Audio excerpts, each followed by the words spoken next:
On this episode of the Massive Agent Podcast, we have Tyler Jack Harris joining us. We're talking about why branding beats out marketing and advertising. Branding wins out over the long run, and we'll tell you how and why and what you should do about it. And as a bonus, you're going to find out how much it really costs to hire a videographer. And spoiler alert, it's not nearly as much as you think. The Massive Agent Podcast. With lead generation tips and strategies to get you more leads and sell more homes. I love to buy houses. I like to sell houses. It takes brass balls to sell real estate. Wait a minute. The leads are weak. You're weak. I've had better. Oh, have I got your attention now? Here's your host, Dustin Brohm.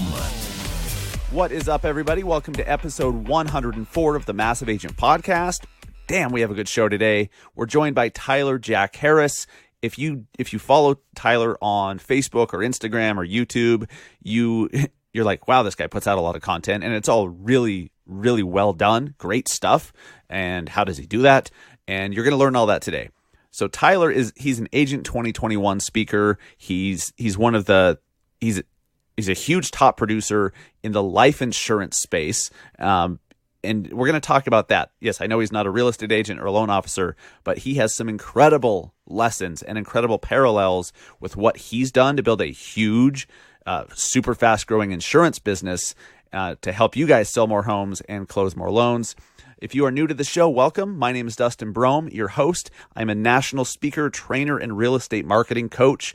I am a realtor in Salt Lake City, Utah with eXp Realty, co-founder of the Industry Syndicate. This show is an Industry Syndicate production, and that is real estate's media network. I'm also the founder of the Massive Agent Society. That is our one agent per market Facebook ads, lead generation, coaching, and mentoring program. If you want to see if your market is even available to join, because there is only one agent per market, go over to massiveagentsociety.com and see if you can claim yours. Once a market's claimed, as long as there's an active member, there's no other way to get in. So first mover's advantage on that. A couple quick things. I have some speaking engagements coming up I'll tell you about. So if you're in those areas, you can come join. But first, if you follow me on Facebook or Instagram or LinkedIn, and if you're not, what the hell, at Massive Agent or on LinkedIn, Dustin Brohm, I've been posting links to this new Housing Wire column that I'm doing. So I'm officially now a Housing Wire columnist. I'm writing a weekly column for Housing Wire. And when you're hearing this, I will just have, my third article comes out tomorrow on Friday, the 20th of December. And really having fun with that, getting great feedback from that. But Housing Wire is definitely they're one of the good guys in our industry. They're making a big push to appeal more to real estate agents as well as the mortgage side, which they've traditionally been focused on more of the mortgage side. But I'm telling you guys, if you're looking for a solution or a media company or industry news that is not biased, that's professionally done, that's just really good stuff, go to housingwire.com. Check it out. And definitely go check out my column. You just search Housing Wire Dustin Brohm, or go to Housing Wire's webpage and you'll find me there. But go support them. They are a huge supporter of everything good in our industry. They're one of the good guys. Go support Housing Wire, share their content on social media, and that's how you can support them for supporting us. All right, I am speaking on February 6th in the Dallas, Texas area. So February 6th, I'll be in Garland, Texas, speaking. I'm actually the MC, and I'm moderating a panel at the, what are they calling it? It's for Fairway Independent Mortgage Heritage, and it's at the Granville Arts Center, February 6th from 1:30 to 4:30 p.m. They're calling it the 2020 Year of Perfect Vision.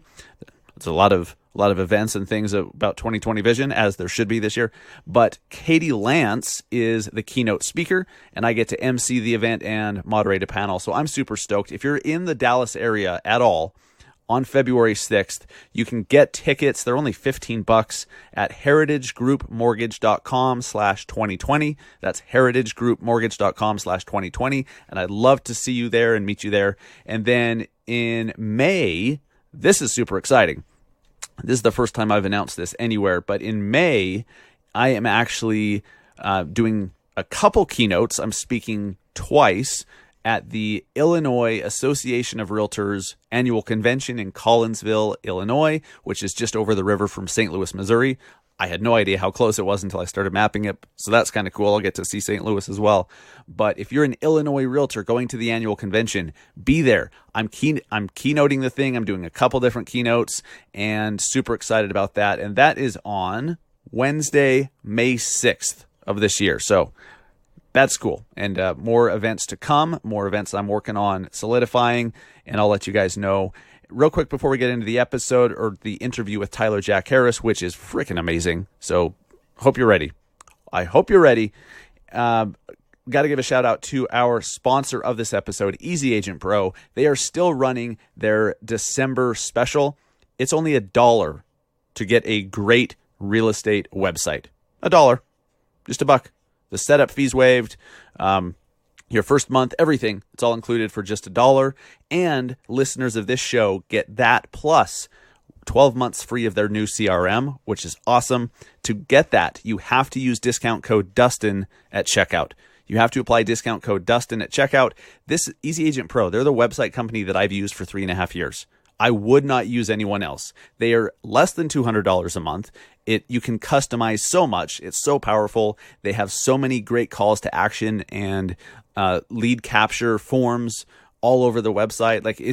There's so much included. You don't need to go spend $500 a month or $1,000 or whatever for these crazy lead capturing websites. Easy Agent Pro is the best value in the industry. It's what I personally use, and I highly recommend you do it as well. So to make it easy, it's just $1 to start, just $1 for the first month. So to get that, use discount code Dustin at checkout over at easyagentpro.com, or you can just use massiveagentpodcast.com/EAP for Easy Agent Pro. Thank you for sponsoring the episode and supporting us, the good people at Easy Agent Pro. All right, let's jump into the interview with Tyler Jack Harris. Had a lot of fun with this one. He's a wealth of knowledge. He's been super successful over on the insurance side of things. This is crazy. According to his Instagram bio, he's sold 8,000 life insurance policies in just 3.5 years. Could you imagine how many people you have to be in front of?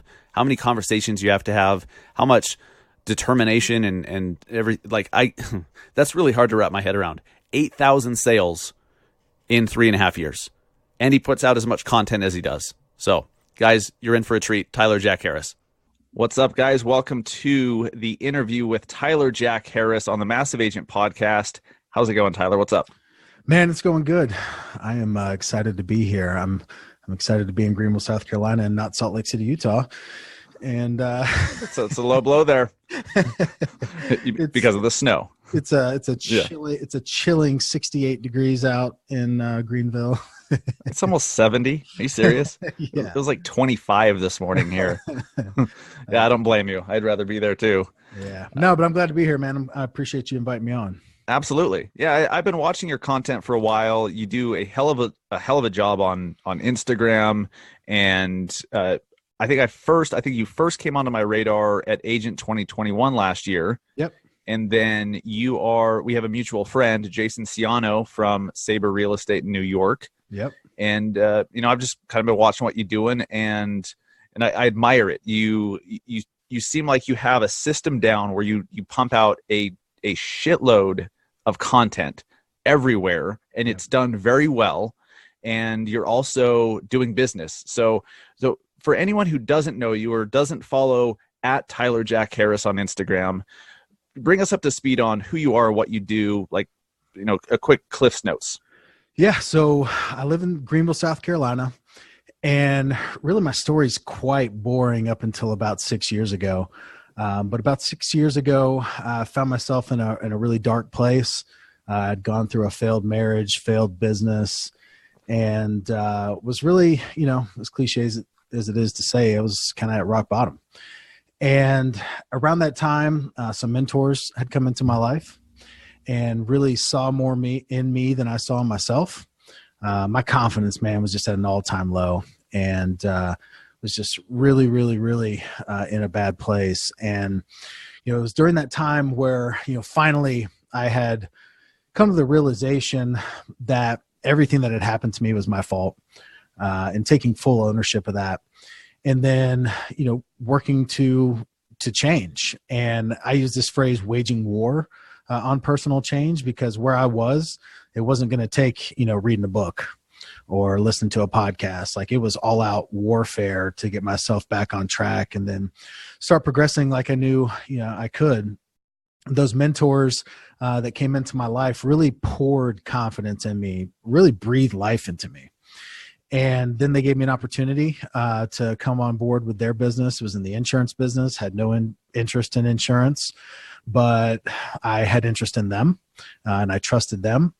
And really the rest is history. I went from being flat broke, had to borrow the money to get started in the business. And then 12 months later, made over $300,000 in commission. And 12 months later, 456, 12 months later, 653. And it's been upward and onward since then. But really that process of waging war on personal change has never stopped, even though things have gotten better. It's just this continual process of, seeking discomfort and trying to grow to become the best version of myself. And that really takes us to where we are today, now doing it more publicly on social media. And I'm sure we'll get into all that, but it's really just that. It's taking ownership of my life and then putting in the work to change it. And now I want to show other people how to do the same thing.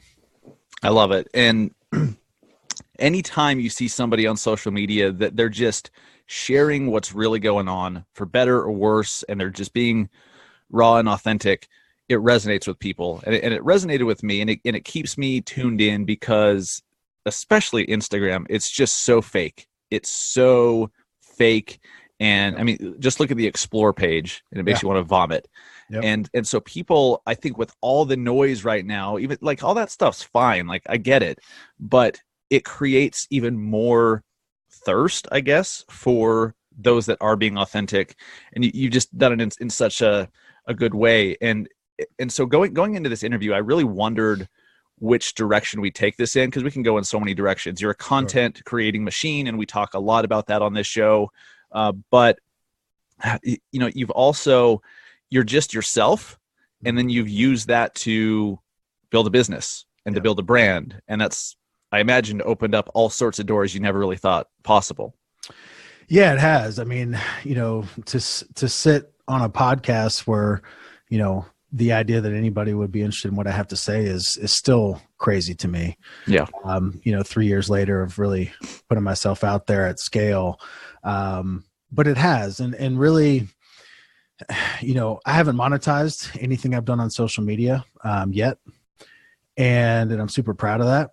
And it really was just following the Gary Vee blueprint, as closely as I possibly could, because, exactly like what you just said, all the noise out there, all the, fake stuff that we see online, that's what I saw, before I kind of jumped headfirst into this world of social media. I saw this gap where really, if you take the average American, making between, let's just say, $50,000 and $150,000 a year, and if they're going to go online to learn something specifically to social media, or just get motivated or inspired, they really only had two types of people they could go to. One was the multi-millionaire, which is awesome. And I've learned incredible things from those people. But there's this element of not being able to relate because of where they are in life, their infrastructure that they have built around them, the lifestyle that they're living. The average person, there's a disconnect there, because it's hard to relate and to take what they're saying and say, oh, I can go do that today. And then you have the second person, which is the person that's faking like they're the first person. And there was really nobody in the middle. There was nobody that was telling the whole story, that was documenting the process. And so I found myself at that point in a situation where, through these past 6 years, I'd gone from being flat broke to making 300 and then to 456. And that was at the point where I started to really dive into social media. And so I felt like I had done something unique, something significant, but I wasn't the multi-millionaire. But the goal in doing this was, as I continue to level up to where ultimately one day being in a place where I should not be relatable, that I will be able to have other people level up with me, but at the very least, they will have watched the entire process unfold in front of them. so that the person that follows me 10 years from now will have footage from today and from 3 years ago that they can go and actually see the whole process play out. So that when I am to a level that I should not be relatable to the average person, I will be, because they will have seen or can see footage of the entire process. And really, it was just a way to pay it forward because of those mentors coming into my life and what they did for me, wanting to be that for somebody else. And using social media, obviously is the best way to do that in a public fashion. And it just instantly became addicting for me. The second I got the first message from someone that said, hey, I watched this video and you said this, and I started doing this in my own life. And now 3 months later, this and this and this has happened. And it's really changed a lot of things for me. Once those type messages started coming in, that's really all I wanted to read. And so when we look at the ROI or what we're doing on social media, we look at impact as the biggest ROI. And when we have meetings talking about, our, wins and losses and how things are working as far as in regards to the media and all the different content that we're putting out, like we're reading those messages and, we're reading those comments and we're looking at that feedback as the ROI, and, just trying to pay it forward one post at a time. And it's a lot of fun. I'm a creative person, so I enjoy that process. But man, when you start realizing the impact that you can make on people, it really turns into a responsibility. And I think that's where I'm at right now. You said a lot there that I want to unpack. First off, you just, you want to be relatable, and you saw this huge gap with what's out there of relatability. And so on this show, and what I talk about all the time till I'm blue in the face, is just be yourself. It doesn't matter where you're at in your career. You have to get your face and your name and your voice out there so people know you exist. Yep. You have to be found. You have to be recognized, especially at a local level for real estate agents that are trying to dominate a neighborhood or a subdivision or a town. If you're not seen or found, you don't exist, literally. Yep. And so one of the biggest roadblocks for people is this feeling that, well, I can't do a video yet because I'm not good at video, or I can't do a podcast because I'd lose my train of thought. Yet they're listening to my show and I lose my train of thought all the damn time. And at some point you just have to realize that you can't learn to drive a car without driving a car. Yeah. Like, you've got to just do it. And so that's what I'm hearing from you is you're not Ty Lopez or Gary Vee or Grant Cardone, right? But you're aspiring to move to that level. Yep. And in the meantime, you're just documenting the process. Yeah. I mean, that's literally it. I remember I interviewed John Henry that spoke at Agent 2021 last year. And that dude's killing it. Yeah, he's crushing it. And when I sat down with him, he mentioned that exact thing that you just mentioned, that you just always want to be on the tip of the tongue of somebody when a conversation comes up.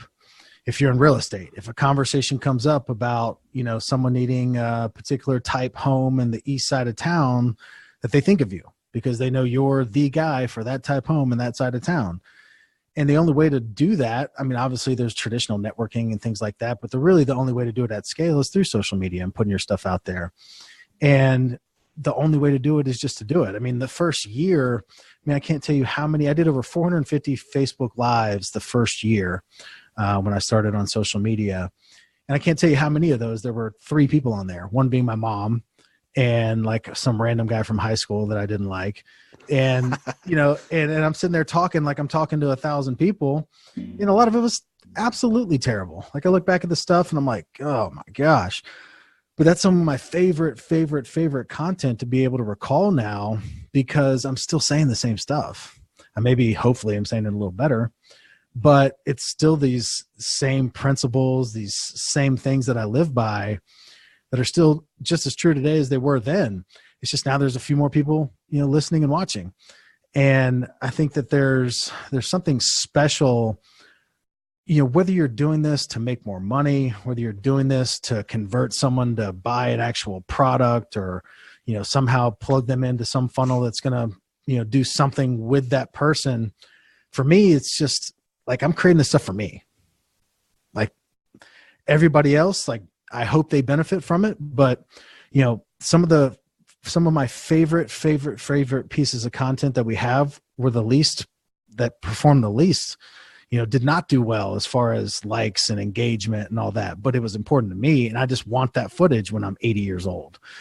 And so I think if people really get past this idea that it has to be, of course, not perfect, but it even has to be good. Like, it just has to be you, and know that just like anything in life, the more you do it, the better you're going to get.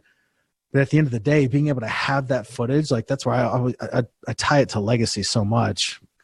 And this idea of like creating a living legacy. If you think a lot of people talk about legacy, it's like what you leave behind when you're gone, like when you're dead. Mm-hmm. When we talk about this idea of a living legacy, it's like what you're creating while you're still here. And like this conversation we're having right now, like people will be able to watch this, listen to this in 50 years. My great grandkids are going to be able to watch this. Like, Gary Vee talks about it all the time. A lot of people talk about it, but the reality is, if you could go home tonight and flip on YouTube and watch a vlog of your dad when he was your age, you'd watch it every night. Like, I would watch that every single night. And the fact that we can do that, with an iPhone is crazy. And so if we just take it to that simple level and say, okay, I can turn on my phone and create this type of content. Maybe it's not going to be great, but it can be okay. Then why am I not doing it? And I think that's where really people have to dig down deep and figure out like what's stopping them from doing it. And obviously it's caring about what other people think, and, what's my friend going to say? What's my brother going to say? And I dealt with a lot of that. But at some point it's your life, and you got to do what you think is important and what you think is going to help, your business and just help you become the best version of yourself. Like, through this process of documenting my life on social media, have become a better person. And that sounds crazy. And I can imagine people would think like, oh, you had to, have a videographer traveling with you, to be a kinder person. I'm like, yep. But I became a kinder person. so like, I don't really care how it happened. Sure. It happened. Right. And there's this element of accountability if you're using social media the right way, to where it can, enable you to level up and to really scale your life in a way that most people can't imagine, because you're aware of the fact that it's being documented. If I know, like, if I say I'm going to do something today to myself, I may do it, I may not. But if I get on social media and say I'm going to do something today, I'm going to do it, like, plain and simple. Absolutely. And that doesn't make me any less of a person that I had to have that level of accountability. It just means it's that much more important to me that I put that level of accountability on it. And that's my favorite way to talk about social media, is just using it as an accountability tool, like putting your goals out there. That's all I did that first year. I was working, I was selling in a territory that was, 3-4 hours away from home, and was traveling, every single week. And I would jump on there Sunday night and throw my goal out there for the week. Hey, I'm going to sell this many policies. Then I'd jump back on Facebook Live each day and update that. And at the end of the week, I'd recap and say, hey, my goal was to sell this many policies. Here's how many I sold. Whether I hit it or whether I missed it, the accountability was there. But it also created this insane law of attraction, because I sat there, on Facebook Live talking about and saying this number over and over and over and over and over. So of course I would hit it. Like, it's just the way the world works. And to me, that enabled me, because a lot of people, they're like, oh, I don't have time to do this. I got a lot of stuff going on. That enabled me to, stay focused on the most important thing, which was bringing in revenue, but doing it in a public way, to where I was holding myself accountable, providing value, providing good content that was also helping me improve my business. Mm-hmm. Yeah. So you do have a videographer, and you have for a little while, right? Mm-hmm. I know one of those mental roadblocks that people throw up is not just the, well, I'm afraid in front of the camera, or I don't like the way I sound or look or whatever. Then there's also, I don't have time. I don't even want to get into that one. Mm-hmm. But resources. I can't afford a videographer. How am I supposed to do what you're doing, Tyler, if I don't have a videographer? Wouldn't that be nice? Yeah. Where can people start when they don't yet have the ability to hire a full-time videographer or even a part-time video guy? Where should they be starting? And then if you wouldn't mind sharing some of the numbers behind like what it actually costs if they are to do that. Yeah. I think a lot of times we're like, oh, I have to hire this full-time employee. It's going to be 150 grand a year. I imagine it's not that. No. So can you kind of cover that? Yeah. I mean, to start off, just like we said, with your iPhone, you can create empowering content. It's not the quality of the content. It's not the quality of the production of the content. It's the quality of what you're saying and what you're talking about and the passion that you have. If you take any of the most incredible influencers out there and took away all their resources, they would still put out incredible content because it's what they're saying, not how it's looking when you're watching it. Half the people aren't even really watching it anyways. Right. So I think there's that. And then that first year, it was just me and my phone. Like, that's the only content we had. When it comes to bringing on a videographer, I think there's a big, big movement, and this will continue to grow in regards to the importance of like an apprenticeship, mentorship, internship, those type of roles, to where, you take someone that's, in college, right out of high school, right out of college, and, they want to do what you're doing, or they want to be in your industry, or they want to, create content for people that are, way bigger than you. They got to start somewhere. And there are people out there that are willing to, be a videographer, be a content creator for someone, just because of the sheer knowledge that they're going to gain from being around that person all the time. Sure. It's interesting timing, because my videographer that I've had for the last 18 months, Friday was his last day. He's literally driving back to Texas this morning. And I had dinner with him and his dad last night, and it was emotional, because he was talking about how radically his life has changed over the last 18 months, just being in this environment with me and our company, just how much he's learned and grown through that process, which is worth way more than you could ever pay somebody. Mm-hmm. And so if you think about the value that you can add to someone outside of just the monetary value, there's a tremendous opportunity to bring people on board for very little pay. I think the first videographer I had, I think I was paying like $250 a week. We also paid for his apartment. So, that added an expense there, but still relatively low cost overall. Yeah. The second, couple thousand a month. Yeah. Second one, we paid a little bit more and paid for his apartment as well. But that's not to say I couldn't have found an intern that would have done it for almost nothing. And we're actively looking for more interns now, just because we need to put out, more and more content. And there are people out there that, number one, enjoy doing it, but number two, are looking to get their foot in the door in whatever industry you're in, or just in the content creation space. No one goes straight into being Gary V's videographer, right? Like they gotta have a body of work to be able to show someone, hey, here's what I did with this guy for this period of time. And so I'm not saying it's an easy process to find someone, because it is a very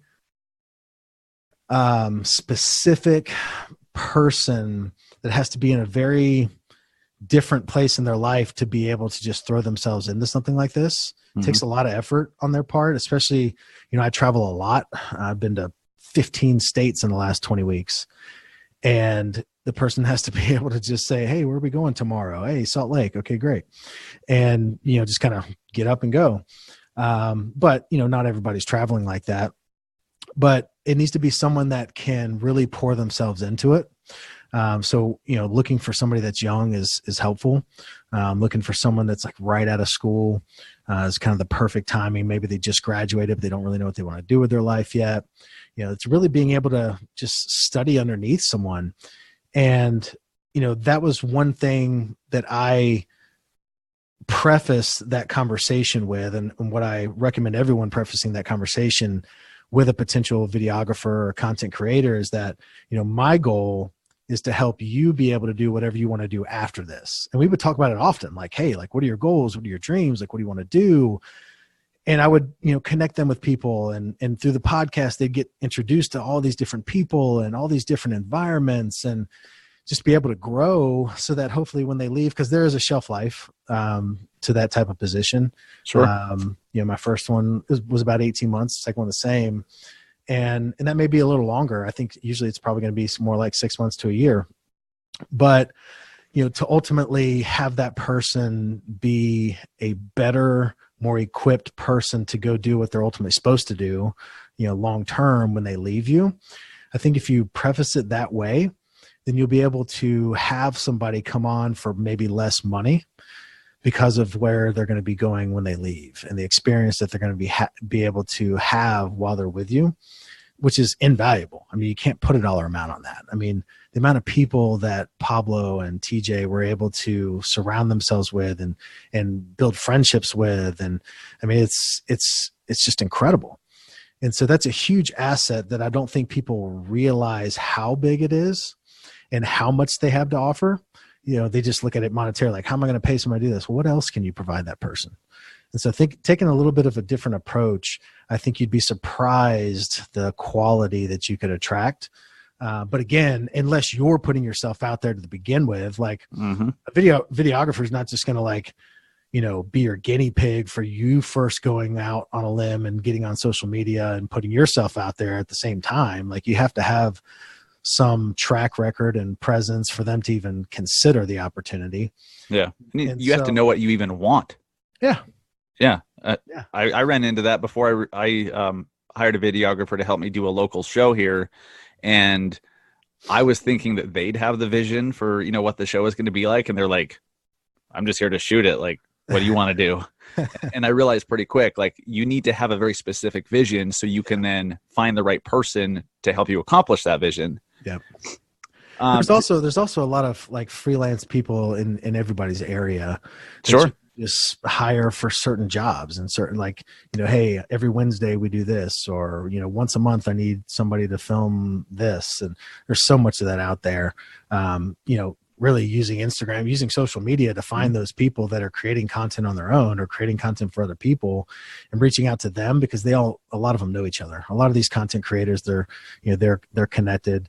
And so reaching out to people that are doing what you need, they know somebody else. Like the way I got my last videographer, Gerard Adams' videographer, Jeff Castillo, I'd grown to have a relationship with him. I was having trouble finding my next videographer when my last one was about to leave. And he said, hey, I got this, this guy. I taught him he taught high school for a little bit. He was one of my students. He's incredible. We've given him some projects on the side, and he's always delivered.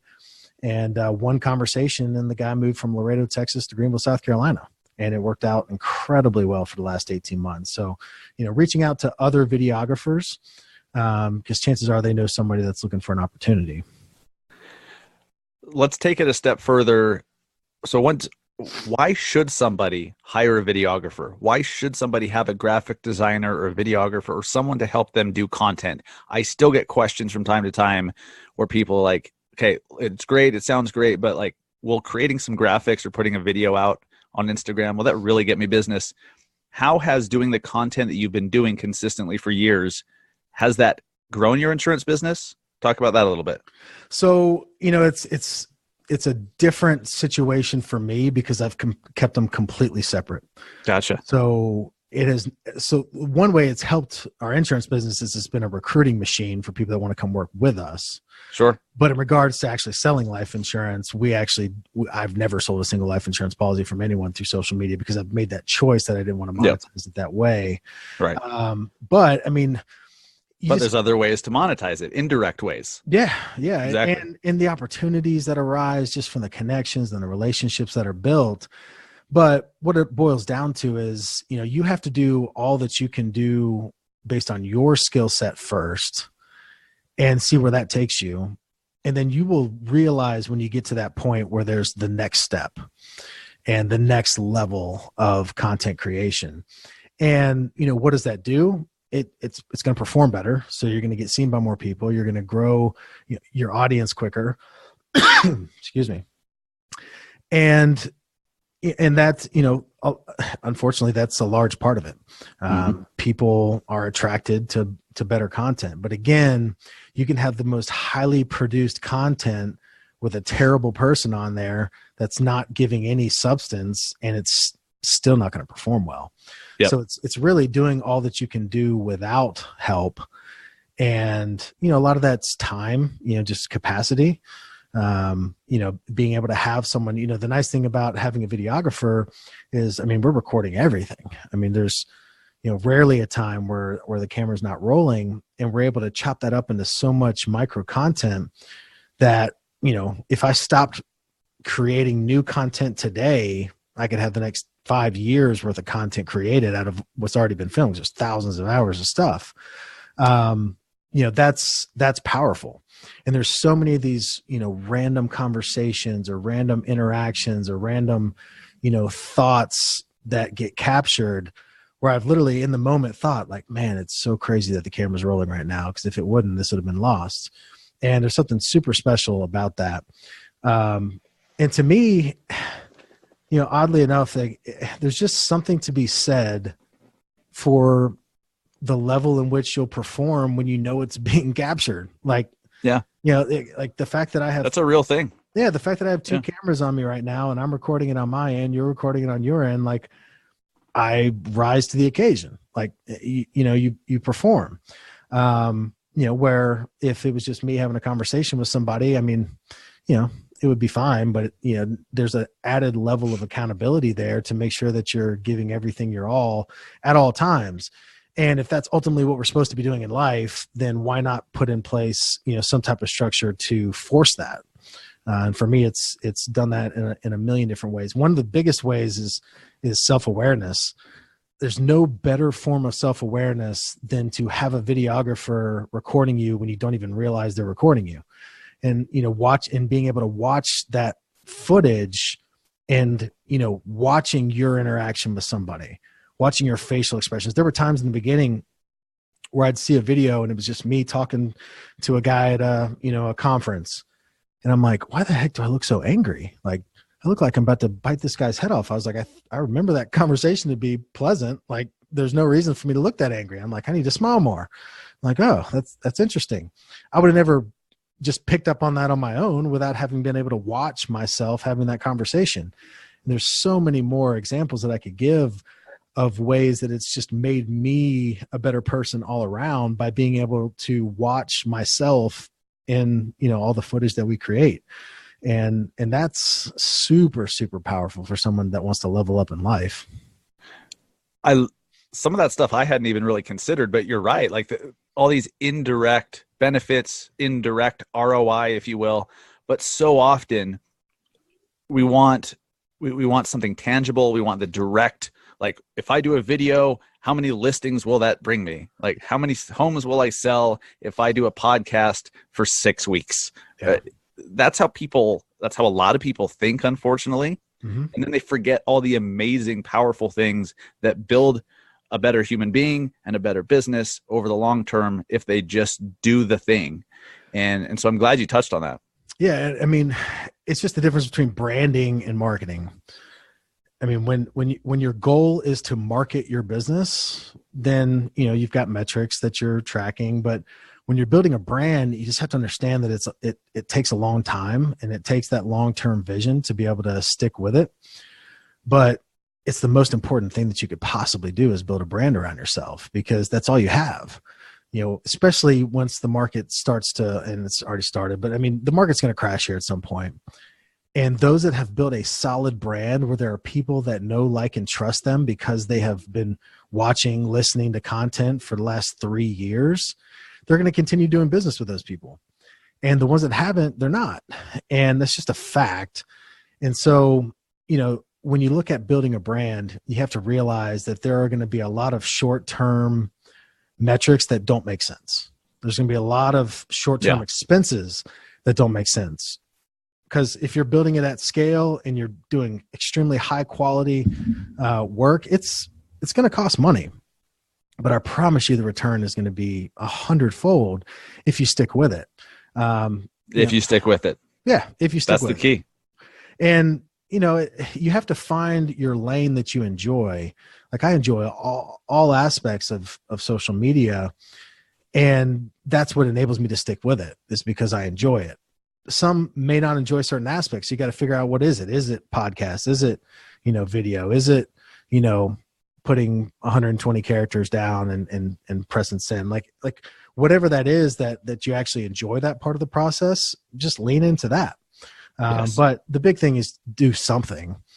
Because if you're not, social media is not going anywhere. It's only going to get more and more and more prevalent and more devastating to those that aren't.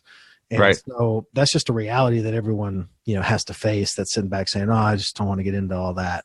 Well, all that is going to get bigger and bigger and bigger. And it's going to be a huge detriment to those that don't. And it's going to be a huge, huge catalyst for those that do. And, I take that extremely seriously. It's important. So whenever I go do a training or a CE class, a continuing education class, I'll get people come up to me. They're like, that's awesome. You sold me. I should do this stuff, but I don't know where to start. I don't even have a Facebook page. And they usually say stuff like, I hate it. I don't want to have to post my dinner on Facebook, or I don't want people bugging me at 3:00 in the morning. And they have all these misconceptions, which shows they haven't really used social media. I get that all the time. And I want to pivot in just a second and do some other tactical stuff about selling, because you're great when it comes to selling and the mindset behind selling. If somebody just hasn't started, they're on social media casually, but they haven't really started branding, what are some of the first things you'd recommend doing? I know that's very broad, but like, what are a couple quick things? The first thing is figuring out, what you want somebody to get from your page. So like when someone goes to your Instagram profile, when they go to your Facebook page, like what are they going for? Like, why would they be there? What are they planning to learn or hear or read? What is that? And that's going to be based off of your skills and talents and abilities and really the knowledge that you have. Like everybody's got something. Everybody has a story, which people can learn a lot from other people's stories. So that's in and of itself enough. But then there's something specific that you're good at. And, it may not directly correlate to your business, but there's something interesting about people. Like that's my favorite objection to social media when people are, really using the excuse of, well, what I do is just not that interesting. I'm like, that's fantastic because I sell life insurance and there's nothing less interesting than that. But I never talk about selling life insurance ever. Right. I talk about the key pillars of success, like hard work and discipline and all the things that go into any kind of business, specifically sales. But I'm never getting online and talking about, this is what this type of life insurance policy looks like. And this is how you sell this one. This is how you overcome this objection. I don't talk about that at all. But everybody has things that they do that are interesting. And so it's figuring out, what that looks like. And a lot of that's just going to be through trial and error. Like, post some stuff about this topic. If it's, if you feel like it made sense, if you feel good about it, keep posting and try something else. And you'll figure out what people start gravitating towards. And then you'll just lean in and double down on those things. But if you never try, then you're not going to know. You're just going to sit back and say, oh, well, it's just not for me. Well, what was it for you? You don't know that you hate broccoli until you eat broccoli. And there's a lot of people that are sitting around just staring at broccoli all day. Yeah. And they hadn't picked up a fork and taken a bite. That was an interesting analogy. It was a great analogy. Broccoli and Brussels sprouts. I mean, you would have nailed it with either one. I love Brussels sprouts. Right? They used to scare me as a kid. Yeah, I would have told you I hated them if I hadn't actually tried them cooked the right way. Yeah. And when I say kid, I mean maybe that's even a better analogy. You got to figure out the best way to cook them so that you enjoy it. Because if you throw some bacon on top and some type of sauce, I'll eat them all day long. Absolutely, yeah. So that's really what it's all about is figuring out your distinct angle and figuring out the people that you like to follow. What are they doing? Just copy them. All I did was copy Gary Vee's blueprint and did it in my own way. There were people in the beginning that would call me like the PG version Gary Vee or like the meathead Gary Vee and like all these like bearded Gary Vee. Like I used to get that kind of stuff all the time. Yeah. It's because I was talking about a lot of the same stuff because the same stuff that's true to his life is true to my life. Yeah. And, there's nothing wrong with that. There's nothing wrong with, copying what other people are doing to a degree. or the way they're doing it, to a degree, and just, seeing how it feels. That your gut will tell you what's right. But until you get out there and start trying things and trying to emulate what other people are doing, you're never really going to find your lane. But ultimately, you will find it. You'll say, okay, I'm going to do a little bit of this. It's kind of like Grant Cardone, and I'm not a big Grant Cardone fan, but it's kind of like his, but with a little bit more integrity. And I'll do it that way. And then, I'm going to do it with. I can tell you and I think alike in terms of Uncle G. Yeah, I'm going to do this. I'm going to do it this way, like Gary does this, or I'm going to do this way, like. Who name the influencer that you like. I mean, just start doing the types of things that they're doing, but within your industry or within the realm of what you think is interesting and that is authentic to your life. That's the big thing. It's just being authentic and being you and just telling your story. I mean, some of the best content that we've ever put out has been about the worst parts of my life, the worst parts of my character, the worst things that I've gone through, but it resonates with people. And, it's refreshing and people enjoy and appreciate the fact that people are just being real. Like if you got on Facebook Live and just said, here's my story. I'm broke right now. I'm completely broke. I have no idea what to do on social media, but I decided to get on this Facebook Live today and just talk about where I am in life and literally just like laid your life out as good, bad, or ugly as it may be. I promise you that's going to perform. And people are going to gravitate towards it. And if you just keep on just talking about what you're going through, and again, like I said, using it as an accountability tool, everybody should have goals. Just talking about your goals. My goal is to set 10 appointments this week, and then getting on every day and say, hey, I only set one today, so I'm a little bit behind the 8 ball. And then the next day getting on there and say, man, I set 3 today, so I'm right back on track. And the next day, and then recapping at the end of the week saying, hey, my goal was to set 10 appointments this week, and I booked 11. And, you're going to have people on there that are like, oh man, that's awesome. We've been rooting for you. You're going to get messages from people that are like, I know it's Friday. I know you got 3 more appointments to book. We're rooting for you. People that you don't even know. I mean, that's what would happen to me. But those same people that were getting on those Facebook Lives 3 years ago are my most engaged followers to this day. And when you are yourself, you attract the right people. Yeah. Because what's the alternative? Right. I mean, if you're attracting, that's the problem, and that's the reality, that there's no exit strategy for what a lot of these people are doing out there. Is they're, putting on this fake persona, and they're attracting other people that are doing the same thing. And there's no exit strategy there. There's absolutely, you're building a house on sand, and it will fall at some point. And, in a down economy, we're going to see what happens. And the best thing that those people could ever do is to document the crash, document their fall, document their failure, and then their rise back up. And that will be the only way that they can save it. But not many of them will do that. But yeah, it's just being honest. I mean, it's the basic principles of life just on a public platform. I mean, that's really all it is. I want to transition real quick, because I think you and I can go down that road for another hour and a half. Let's get tactical. So you sell life insurance. Okay, yes. That's your day job, so to speak. Yep. And what's really helped you get to this point, I believe you said you've sold 8,000 policies in 3.5 years. Yes, which is insane. Like, I know nothing about the life insurance industry, but that's a lot of sales. And we're sitting here talking to real estate agents. Real quick, how does the life insurance world work? Like, how do you get compensated? I imagine those 8,000 policies create some sort of residual income over time. Can you briefly so basically distill that? The way commission's typically structured is you take the annual premium. So whatever they're paying per month for that policy, just multiply that times 12. That's what they're paying in a year. And depending on who you're working with, you're going to get paid a commission, whether it's 50 to upwards of 120% of that first year's premium. And so, with our business, we're a high volume business, and we build a system off of that. And the best piece of advice that I can give, especially to real estate agents, because they're sometimes the worst at this, insurance agents are the worst at this, is if you try to be all things to all people, you end up being nothing to no one. Yes. And you have to clearly define your niche.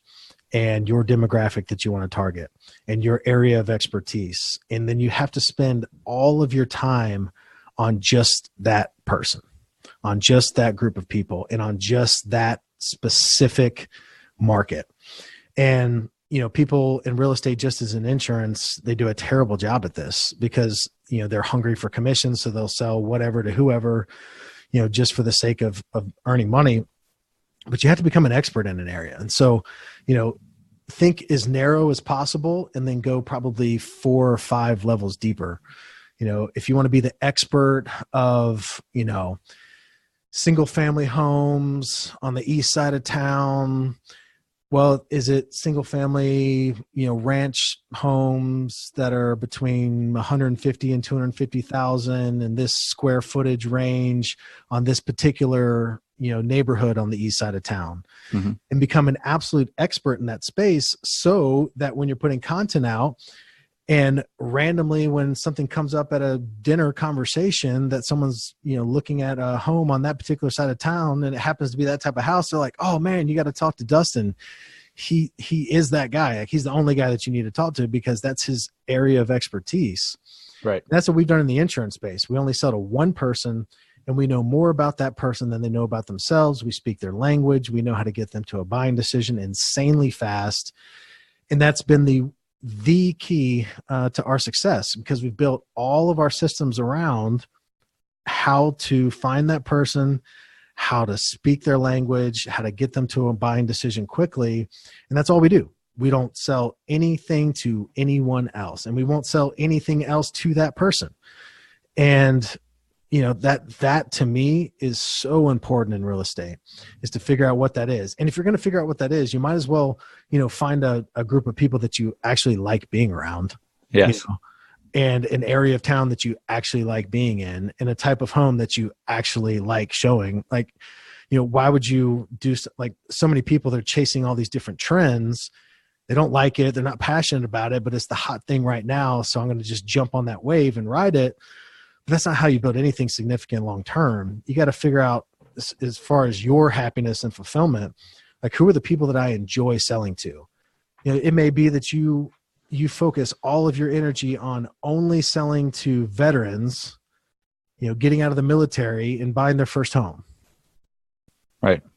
And because you love veterans and because you were a veteran and because you want to serve them and show them appreciation and support. And so you cater absolutely all of your marketing, all of your branding, all of your verbiage is specifically designed on how you speak to someone coming out of the military. And you know exactly what they're going through when they get out of the military and all the different decisions that they have to make over that short period of time. And you develop a reputation for yourself as, oh man, next year you're getting out of the military. Make sure you talk to Dustin when you get out, because he'll help you find a house. Yep. Like, that's the only way to do it. And people just get out there and they're like, oh, well, I'm going to represent buyers and sellers, and I'm going to do this entire city and yep.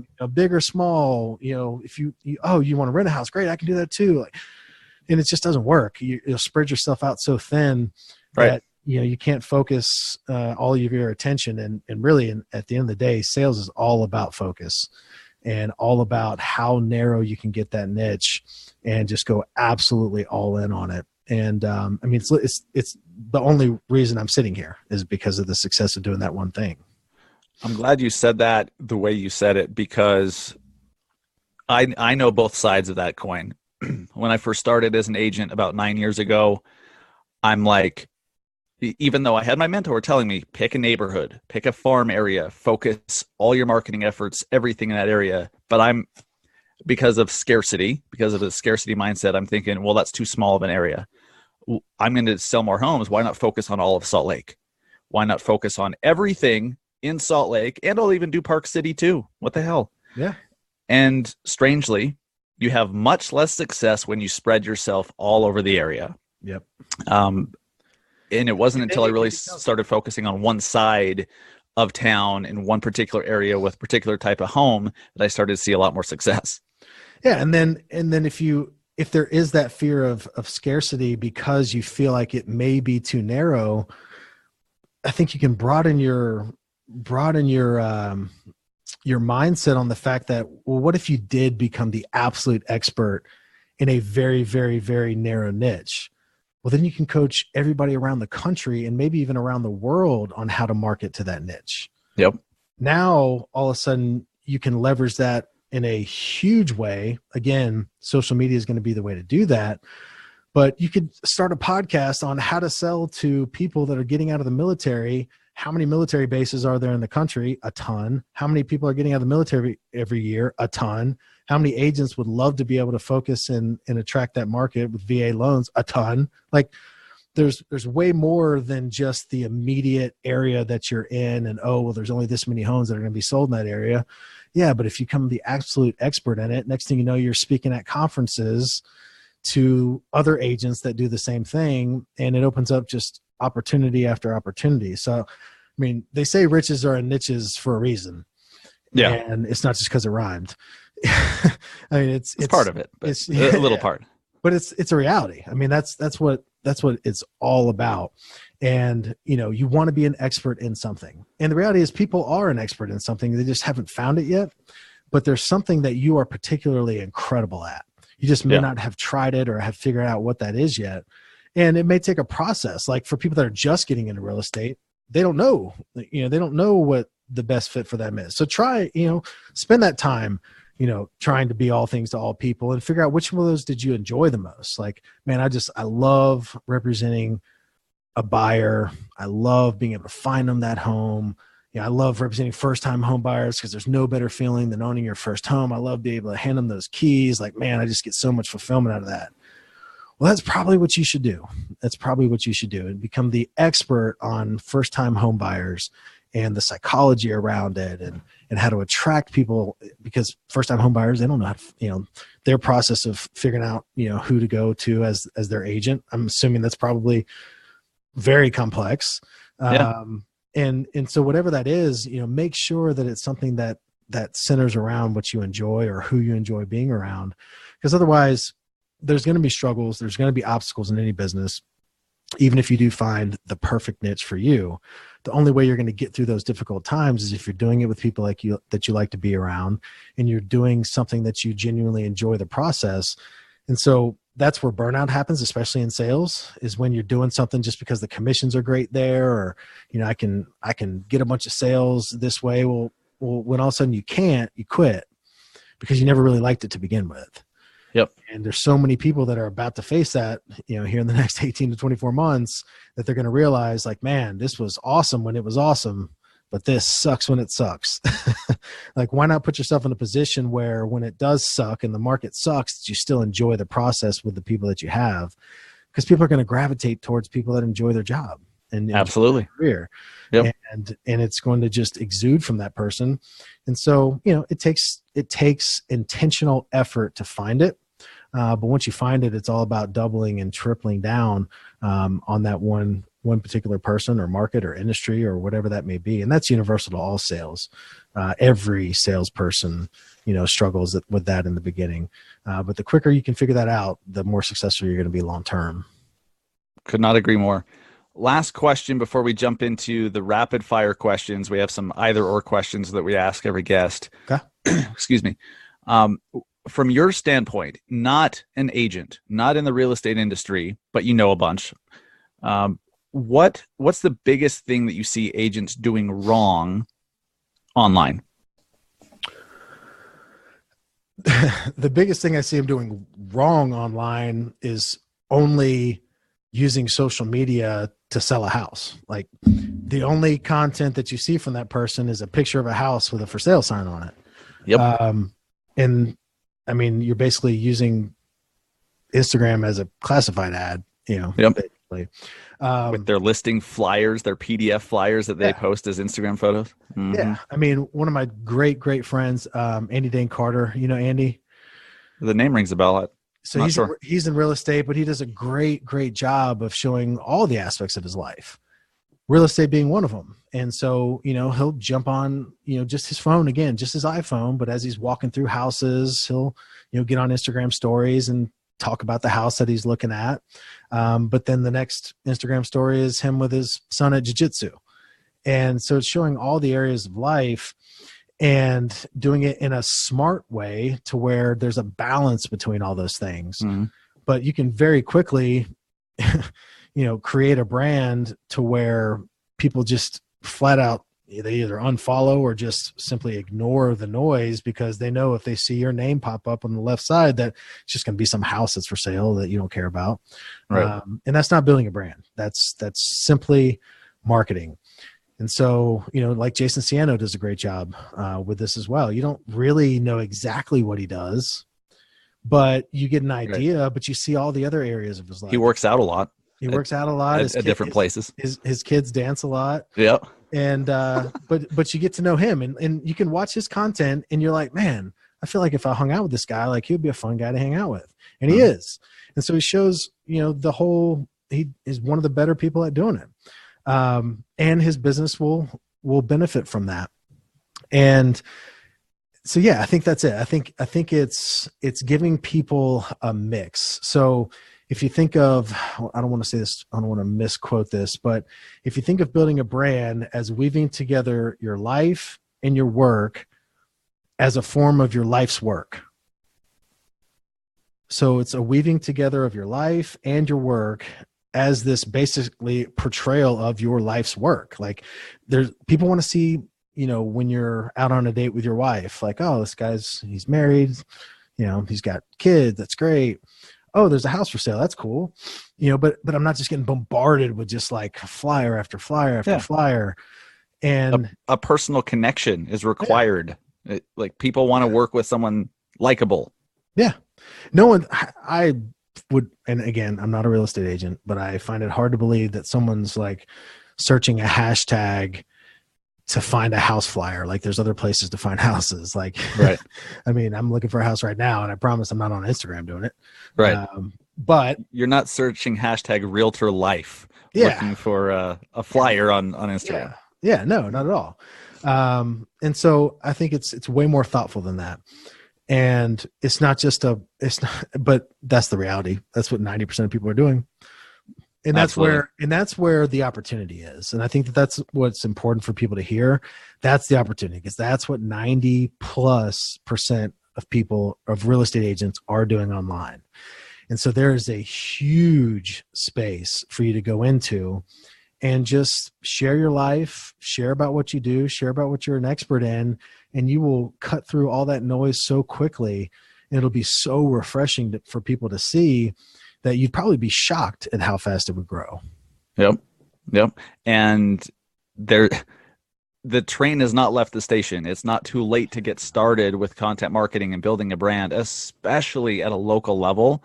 I could count probably on one hand, maybe less than 10 fingers, here in Salt Lake City, a fairly large city in the country, how many agents really have built a solid local brand on content? Yeah. I mean, they just don't. Yeah. Everyone's, like you said, they're just littering the internet with crap, and everyone tunes out and unfollows. And the reason for that, which is probably the most important thing to mention, it's because it's hard work. Yeah. Like it's hard work to put out content like this. So for the person that thinks that they're going to do it to somehow create some type of shortcut, that's laughable at best. Like it is hard work to put out content on a consistent basis. We're putting out 3 to 7 pieces of content every single day for 3 years. I mean, over 4,000 pieces of content on Instagram, over 6,000 pieces of content on Facebook, YouTube, LinkedIn, all of that stuff. And when I say 3 to 7 pieces of content, I mean 3 to 7 pieces of content on each platform. So that's really like, 9 to 21 pieces of content every single day. And that takes a lot of work. It takes 3 to 4 hours a day for me. By the time I'm, responding to messages, comments, posting the stuff myself, creating captions, all that stuff, it's like 3 to 4 hours of work. That's not easy. But nothing in life significant is easy. Right. So you have to look at it as a job, but find the parts of it that you enjoy doing to where, it's work, but you're seeing, the fruit.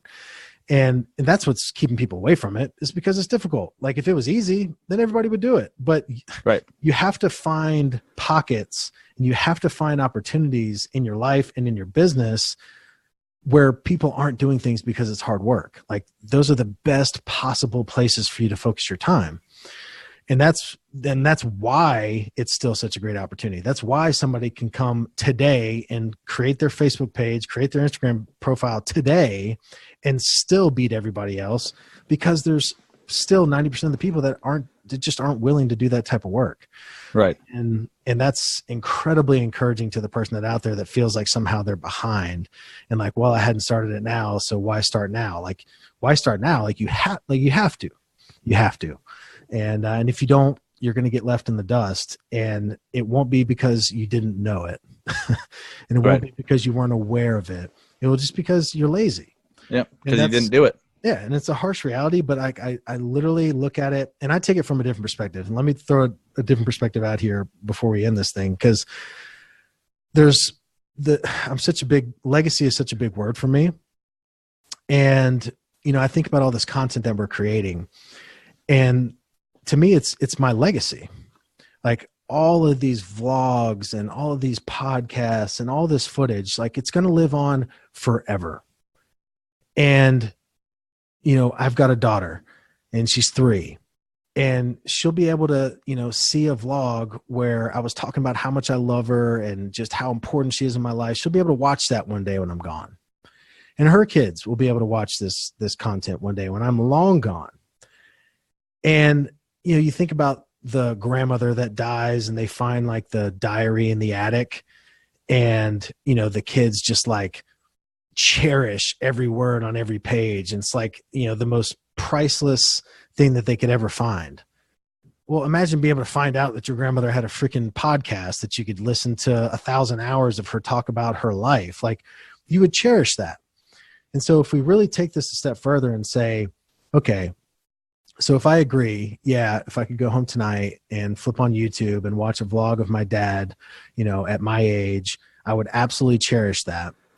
And then if we can agree that with our iPhone, we can pretty much do that pretty simply. Yeah, it's hard work, but pretty simply we can make it happen. Right. Then the question is, we're choosing not to. Like you're making a choice not to leave that legacy. And I would take it as far as to say, you're making a choice. You are choosing to rob your kids and rob your grandkids of content that they would absolutely kill for when you're gone. To me, that is a hard pill to swallow, because I have friends that do absolutely nothing on social media. And honestly, I feel so incredibly sorry for their families, because I know what my family's going to have when I'm gone. They're going to know exactly who I was. They're going to know exactly how I felt about them, not just from what I say in person. Obviously, this doesn't replace that. But if I know that I can create content that they will cherish forever, I'm then choosing to rob them of that if I don't do it. And so whether it's to make more money or to sell another house or, to become a speaker in whatever industry that you're in, or it's just to create this footage that your family is going to cherish forever, whichever that plays to your heart more, neither is right, neither is wrong, but it's all true.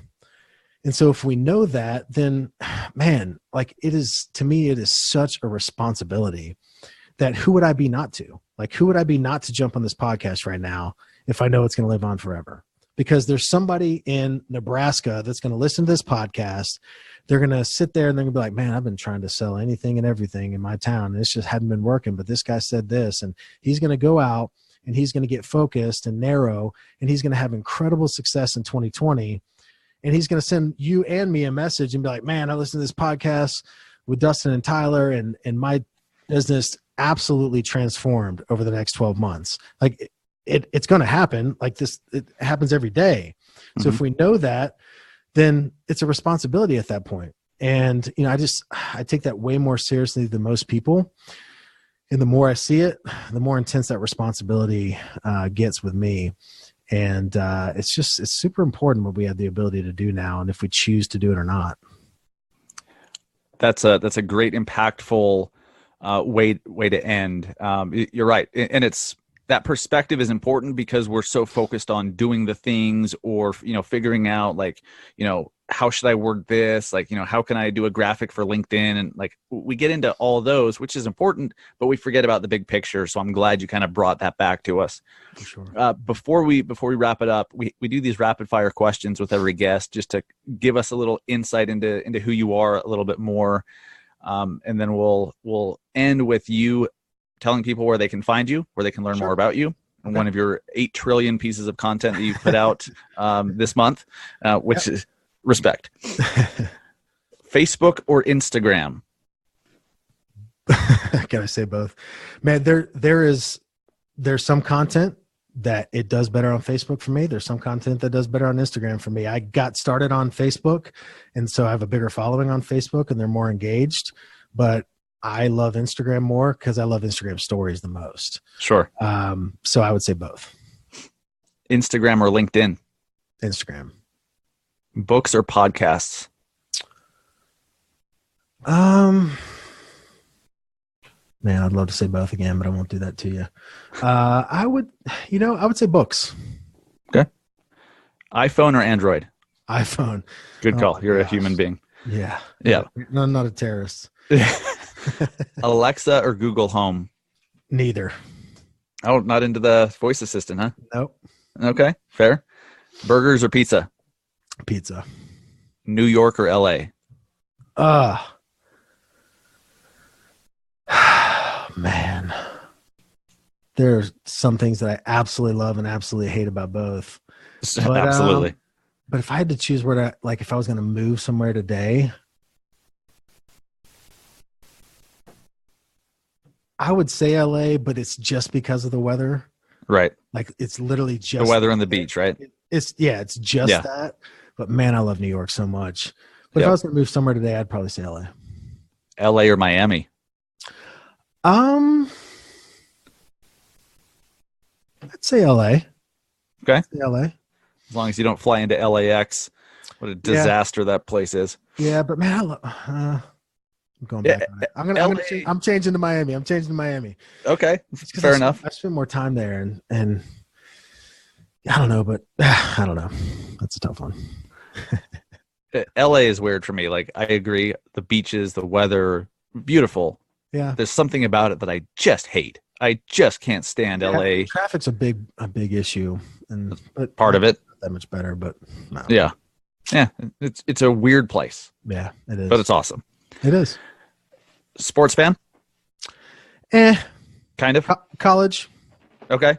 I was going to ask college or pro. I went to Clemson, so it's really easy to be a college football fan. So. Right. Absolutely. Baseball or football? Even with all the disrespect this year. Baseball or football? Yeah. Football. Football or baseball? Or sorry, football or basketball? Football or basketball? Football, definitely. Mountains or beach? Beach. By a long shot. Podcast or vlog? So weird way to answer it. I would say vlog, but I'm still probably just listening. Interesting. Okay. Yeah. YouTube or Facebook Live? YouTube Live or Facebook Live? Nope. YouTube or Facebook Live? YouTube, for sure. Uber or Lyft? Uber. I don't even know if I've ever taken a Lyft. Really? Yeah. I used to be strictly Uber because that's all I ever did. Yeah. And then now I'm strictly Lyft because I get Delta Sky Miles when I travel. Yeah. That's interesting. I mean, you get 20 Sky Miles or something. Like it's not a big deal, but oh, yeah. It adds up. I'm American Airlines all the way, but I wonder if they have that. They might. Probably. Yeah, the Lyft might have something like that. Huh. And then lastly, Gary Vee or Grant Cardone? We already know. It's not even close. Man. Right. I don't know if you ever saw that footage when Gary Vee went down to Grant Cardone's office to be on his show. I think I know exactly what you're talking about when it came to who works harder. It was just the entire thing. Like even when I was watching somebody's Facebook Live, like when he got there, and man, Gary Vee's integrity is just head and shoulders above. I mean, it's not even close. I don't think I saw much beyond the interview itself, but like it seemed contentious from Grant's side. He was like, I've got to prove that I'm better than this Gary Vee guy. Or he had this bone to pick that was so weird. And he kept little like offhanded comments or like under his breath about how he works harder than Gary. Yeah. And the way he did it was just so weird. And to me, that was the icing on the cake. Like I can't do it. When he got into the office and they were just like, a lot of the employees just like standing around, and Grant all of a sudden was like bragging on this guy because this guy had just gotten a restraining order, or the police called on him because he had called this car dealership so many times. And they're like, yeah, it's awesome, and high five. And Gary was like sitting there. He's like, that's not cool. And they were like, no, what do you mean? And he's like, I mean, you annoyed the guy to the point where you had to call the police. Like, there's nothing cool about that. And they're like, yeah. It was the funniest moment because he thought it was going to be like respect. And Gary was like, that's not cool at all. This is so funny. That is pretty telling right there of the two. Interesting. Cool. What's one app recommendation? What's an app that you love right now that you're obsessed with right now? Doesn't have to be business related. Trello. Okay. Organization. Yeah, I've put my whole life on it. Whole life, like workouts, meals. I have like a morning routine, a nighttime routine that I go through on it, and I check it off as I go through, and really have put my life on it. Nice. Yeah. Trello is, when I use it, Trello is fantastic. Yeah, absolutely. Yeah. And Tyler, where can everybody find you if they're not already following you, if they haven't seen your content or heard your stuff? Where can they find you? Everything's at Tyler Jack Harris. So Facebook, Instagram, YouTube is / Tyler Jack Harris. My website's tylerjackharris.com. So pretty much Tyler Jack Harris is pretty much everywhere. The Sales Wolves podcast, we've got I think this week will be episode 148. So we do those weekly. The Breadwinner podcast, there's like 60 something episodes of that. That's more of interview style. But Sales Wolves podcasts, for those that are particularly in sales, we talk about everything, but they're typically pretty short and you can get through them in 5 to 10 minutes. And we've been doing them for quite a while. Awesome. Tyler, thanks, man. You have a great perspective and you're definitely someone who's doing it right. From afar, I appreciate your authenticity and just, putting who you are out there, and you do attract the right people. You attract your tribe. So thank you for leading by example. I appreciate it, man. It's truly an honor to be able to have someone say that. I mean, that's all I ever wanted when I first got started doing this. So anytime I hear that, I don't take that lightly at all. And it's the whole reason why we put all this work into what we're doing is to put this stuff out there in a real way to hopefully impact somebody's life. And that's what we're all about. Love it, man. Thanks again for your time. Yes, sir. Well, I told you that was a treat. Go follow Tyler. Amazing content. I always look to his Instagram and his Facebook for content ideas, like graphic design ideas, and just the way he does stuff is just so cool.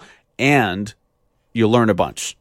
He's definitely someone to look up to, someone I look up to and respect. So go follow at Tyler Jack Harris. Tyler, thanks again for being on the show. And thank you guys for listening to the show. I appreciate it very much. Make sure if you have not yet downloaded the Industry Syndicate mobile app, that you do that. And you should probably do it right away. We have a lot of cool stuff coming up at the first of the year with the Industry Syndicate. We're putting systems in place, and it will soon be the go-to place to get the best exclusive content within our real estate industry. Podcasts and exclusive content from all of the hosts on a consistent basis, and you have to have the app to do that. So just type in Industry Syndicate on the App Store or Google Play, get it, and start enjoying. And guys, I can't thank you enough for listening. If you've received value from the show, if you learned something, or if you tune in regularly but haven't had the chance yet, we'd appreciate the hell out of you if you'd leave us just an honest review on iTunes. So iTunes is the most beneficial to our show because 81% of our listeners listen on Apple Podcasts anyways. So iTunes or Apple Podcasts, whenever you leave a review or a rating, it's similar to Google. Like, that's where people go search for podcasts, and it helps us be seen by a bigger group of people. It helps us to grow our audience and attract bigger, better guests and do bigger and better things with the show for you guys. So if you haven't yet, we'll make it easy for you. Just go to massiveagentpodcast.com/review. massiveagentpodcast.com/review. Leave us a quick rating. You can just click 5 stars and call it a day if you'd like. Awesome. Or if you really want to go the extra mile, which I feel we've done for you over these last 104 episodes, just leave us a quick review and, say what you've learned, say what you like about the show. And we appreciate you so much for doing that. If you've already done it, thank you. I appreciate it. You've been part of helping this show grow and to do some of the cool stuff that we've been doing. Thank you guys. Enjoy your weekend. Go close some loans. Go sell some homes. Take care.